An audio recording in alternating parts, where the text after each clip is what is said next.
Callender, who is an attorney, college professor, a former state representative who served in the Ohio House from 1997 to 2004.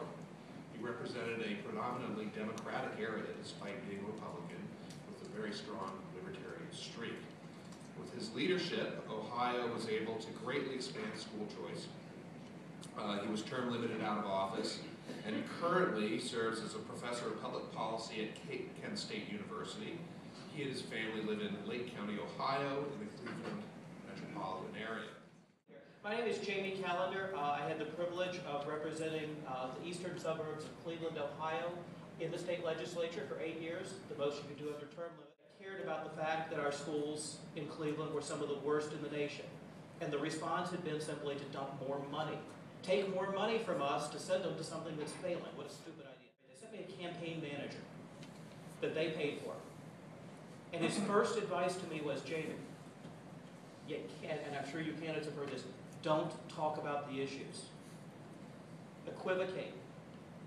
Say how great and wonderful things can be if you're elected and how bad they are if the other person's elected. Because if you ever talk about the issues, you may get trapped and have to actually vote that way. And then they'll say you're being duplicitous.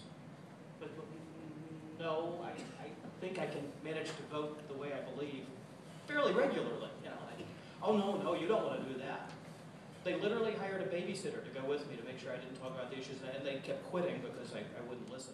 Never do politics for a living, because then you're dependent on getting reelected, and sometimes you don't vote the way you really should if you're dependent on that for a job. But I voted my conscience and voted to keep that correctly.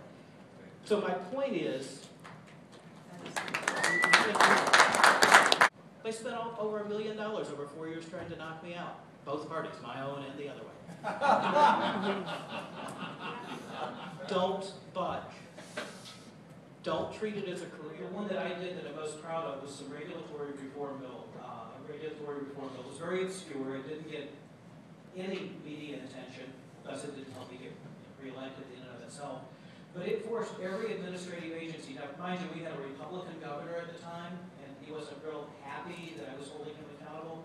But it required every administrative agency rule go before a joint committee, joint House and Senate committee, and that the agency had to publicly publish the rules, give 90 days for public hearing, and we had to have an opportunity as legislators to review and sign off on that before they went in our administrative code. And it set in place a procedure. We had something similar to that already, but we really tightened it. Yeah, the elected officials deal with things you see every day. It's in the newspaper. You know about it. These administrative rules, they're running our businesses and our lives. And they just appear out of nowhere, as if by magic.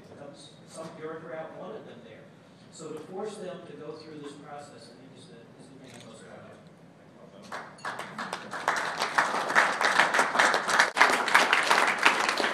Very much to all of our panelists. It's a wealth of knowledge here. I wish we had a lot more time to go over it, but if we might be able to find our various distinguished panelists in the room.